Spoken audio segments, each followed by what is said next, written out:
আসসালামু আলাইকুম। আজকে আমি ক্যালকুলাস 2 এর দ্বিতীয় চ্যাপ্টারের একটা গুরুত্বপূর্ণ প্রশ্ন সলভ করব। তিতাস পাবলিকেশনের এক্সাম্পল 9 নাম্বার এবং ব্যতিক্রম যে সাজেশন আছে ব্যতিক্রম সাজেশনের 13 নম্বর প্রশ্ন। প্রশ্নটা বলছে যে r equal to a into 1 plus cos theta বক্ররেখার পোলগামী বক্রতা জ্যা নির্ণয় করো।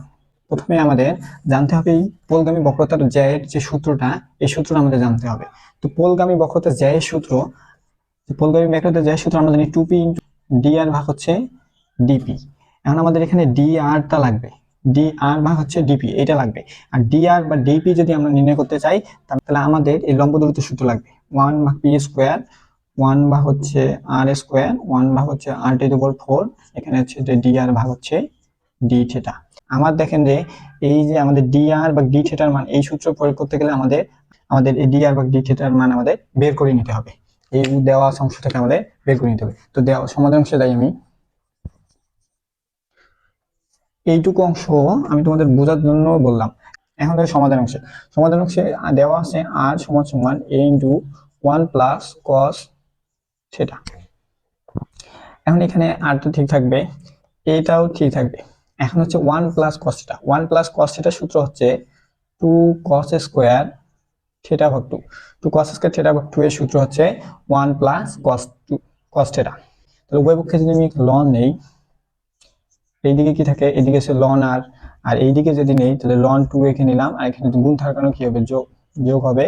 এখানে লন, এই পাওয়ারটা কি হবে, সামনে আসবে, লন cos থিটা ভাগ হচ্ছে 2। এখন আমাদের এই যে লন আর পাইছি, এখন আমাদের লাগবে কি, আমাদের dr ভাগ d থিটার মানটা আমাদের আগে বের করে নিতে হবে। তাহলে আমাদের এই অংশটুকুকে আমাদের থিটার সাপেক্ষে কি করব, অন্তরীকরণ করব। থিটার সাপেক্ষে অন্তরীকরণ করে পাইছি। মানে থিটার সাপেক্ষে যদি এটুকু অন্তরীকরণ করি পাই, তাহলে এখন দেখেন যে লন আর এর সূত্র কি, লন আর এর সূত্র হচ্ছে যে 1 ভাগ r। এখন লনটা উঠে গেল, মনে করেন যে লনটা নাই। এখন যদি আমি r কে ডেরিভেটিভ করি p এর সাপেক্ষে, d থিটার সাপেক্ষে, অর্থাৎ থিটার সাপেক্ষে যদি r কে ডেরিভেটিভ করি, অর্থাৎ dr ভাগ হচ্ছে d থিটা। এখন কনস্ট্যান্ট, এটুকু হচ্ছে কনস্ট্যান্ট, কনস্ট্যান্টকে করে যদি ডেরিভেটিভ করি তাহলে হচ্ছে 0। এখন এই 2টা এখানে সামনে কিন্তু একটু 2 আছে, 2টা বাইরে আছে। এখন দেখেন যে এইটুকু অংশ, এই যে এইটুকু অংশকে লন, এটাকে পুরোটাকে আর ধরা যায় না, এইটাকে আমরা পুরোটাকে কি ধরবো, আর ধরবো। তাহলে লন আর কে যদি আমরা ডেরিভেটিভ করি তাহলে কি হয়, 1 ভাগ আর হয়। তাহলে আমাদের কি হবে, 1 ভাগ আর, আর বলতে আমাদেরকে cos থিটা ভাগ 2। এখন দেখেন যে লন শেষ, এখন আমাদের cos কে যদি আমরা ডেরিভেটিভ করি তাহলে হচ্ছে মাইনাস sin থিটা ভাগ 2। এখন দেখেন, এখন হচ্ছে আরেকটু অংশ দেখেন যে থিটাকে যদি ডেরিভেটিভ করি তাহলে 1, তাহলে এখানে থাকতেছে কি হাফ, হাফটা বাইরে আসে, থিটাকে করলে 1। পরের লাইন দেখেন যে 1 ভাগ r ঠিক রাখলাম, এখানে হচ্ছে dr ভাগ হচ্ছে d থিটা। এখন এই টু আমাদের চলে যায়। এখন এই যে মাইনাস, মাইনাস সামনে দিলাম, তাহলে উপরে থাকতেছে কি, উপরে থাকতেছে sin আর নিচে থাকতেছে কি cos। তাহলে উপরে থাকতেছে sin থিটা ভাগ 2 আর নিচে থাকতেছে কি cos থিটা ভাগ 2। তাহলে sin ভাগ cos সমান সমান কি লেখা যায়, tan থিটা ভাগ 2। এখন দেখেন, এখন আমাদের লাগবে শুধুমাত্র এইটুকু অংশের মান আমাদের বের করতে হবে। অতএব dr ভাগ হচ্ছে d থিটা, আরটা আমাদের এইদিকে ভাগ অবস্থায় আছে, ওইদিকে আমরা কি করব, গুণ করে দেব, আর tan থিটা ভাগ 2। dr ভাগ d থিটার মান পাইলাম। এখন dr ভাগ d থিটার মান যদি আমি এই সমীকরণে বসাই, এই সমীকরণে বসাই দেব। এই সমীকরণে বসাবো কেন, আমাদের p এর মান বার করার জন্য আমাদের এই সমীকরণটাকে বসাতে হবে। এখন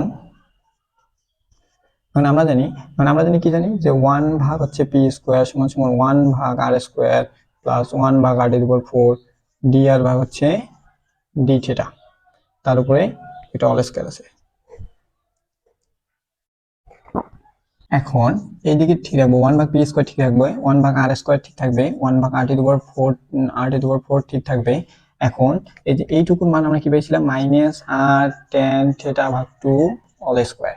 এখন 1 ভাগ p স্কয়ার ঠিক রাখলাম, 1 ভাগ r স্কয়ার ঠিক রাখলাম, 1 ভাগ r টু দি পাওয়ার 4 ঠিক থাকলো। এখন দেখেন যে মাইনাস r এর উপর যদি স্কয়ার করি তাহলে আমাদের এটা হচ্ছে মাইনাসটা কি হয়ে যায়, প্লাস হয়ে যায়। tan এর উপর যদি স্কয়ার করি, tan স্কয়ার থিটা ভাগ 2, তাহলে এখানে tan r দুইটা থাকে, 1 ভাগ p স্কয়ার। এখন দেখেন যে 1 ভাগ r স্কয়ার, এখানে হচ্ছে 1 ভাগ r স্কয়ার, তাহলে আমি দুইটা থেকে কমন নিব।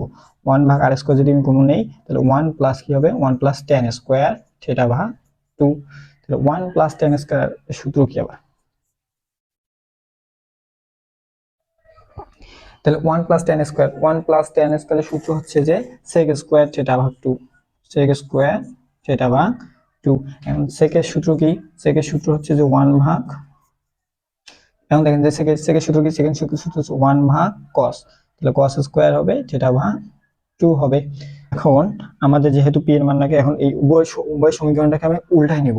উল্টায় যদি নেই তাহলে পি স্কোয়ার ভাগ 1, নিচের 1 এ আমাদের দাম নেই, তাহলে এইদিকে হচ্ছে আর স্কোয়ারটা উপরে যাবে, তাহলে cos স্কোয়ার থিটা ভাগ কি থাকবে, 2 থাকবে। এই যে আমরা এটা পাইলাম, এটা পেয়েছিলাম, এই সমীকরণটা আমি আবার লিখলাম যে cos স্কোয়ার থিটা ভাগ 2। এখন এখান থেকে আমাদের এই cos স্কোয়ার থিটা ভাগ 2 এর মান আমাদের বের করব। এটুকুর মান আমরা কিভাবে বের করব, এটুকুর মান আমরা বের করব ওই যে r ইকুয়াল টু যে পেয়েছিলাম যে 2a cos স্কোয়ার থিটা ভাগ 2, প্রথমে ওই সমীকরণ থেকে আমরা এটা বের করব, মানে এই 1 নং সমীকরণ থেকে আমরা এটা বের করব।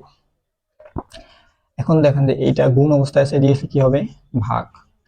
তাহলে cos স্কোয়ার থিটা ভাগ 2 এর মান কি পেলাম, r ভাগ 2। তাহলে এখানে p স্কোয়ারটা ঠিক রাখবো, r স্কোয়ারটা ঠিক রাখলাম, তাহলে এখানে হচ্ছে যে r ভাগ হচ্ছে 2a, তাহলে p স্কোয়ারটা ঠিক রাখলাম, তাহলে r আর গুণ করলে কি হবে, r কিউব, আর এখানে 2a। তাহলে এখন r গুণন যদি করে দেই তাহলে r কিউব সমান সমান হচ্ছে 2a p স্কোয়ার। আমাদের যেহেতু dr ভাগ dp লাগবে, আমরা এই সমীকরণটাকে যদি আমরা p এর সাপেক্ষে যদি অন্তরীকরণ করি, এই সমীকরণটাকে যদি আমি p এর সাপেক্ষে অন্তরীকরণ করি, 3 r স্কোয়ার dr ভাগ হচ্ছে dp পাওয়া যায়, আর 2a হচ্ছে কনস্ট্যান্ট, এই দুটো বাইরে আসবে। এখন দেখি p স্কয়ারকে যদি আমি ডেরিভেটিভ করি তাহলে পাওয়া যায় 2p। কেমন করে, পাওয়ারটা সামনে আসে, পাওয়ার থেকে 1 মাইনাস হয়, অর্থাৎ 3r স্কয়ার dr ভাগ হচ্ছে dp, আর এখানে আছে 4ap। এখন আমাদের এই 3r কি অবস্থা আছে, গুণ, ওইদিকে নিয়ে গেলে কি হবে, ভাগ, অতএব dr ভাগ হচ্ছে যে dp সমান সমান হচ্ছে 4ap ভাগ হচ্ছে 3r স্কয়ার। এখন দেখেন যে পোলগামী যে বক্রতা জ্যা, আমরা জানি পোলগামী বক্রতা জ্যা সমান সমান 2p ইন্টু dr ভাগ হচ্ছে dp। তাহলে যে 2p টা ঠিক রাখলাম, তাহলে dr ভাগ dp এর মান কত পাইছিলাম, dr মান dp এর মান 4ap আর হচ্ছে 3r স্কয়ার। এইটুকু অংশ দেখেন, এখানে দেখেন যে আমাদের কত হয়, তাহলে 8a p স্কয়ার হচ্ছে 3r স্কয়ার। যে 8a কি থাকবে, 3r স্কয়ারটাও ঠিক থাকবে। আমাদের এই পি স্কয়ারের মান কত, এই যে পি স্কয়ারের মান আমাদের এখানে কত, পি স্কয়ারের মান আমাদের দেওয়া আছে, এই এই যে এখানে একটা সমীকরণ দিতে পারো, যে পি স্কয়ারের মান আমরা এখান থেকে পাই যে কত, r কিউব ভাগ হচ্ছে টোয়াইস a।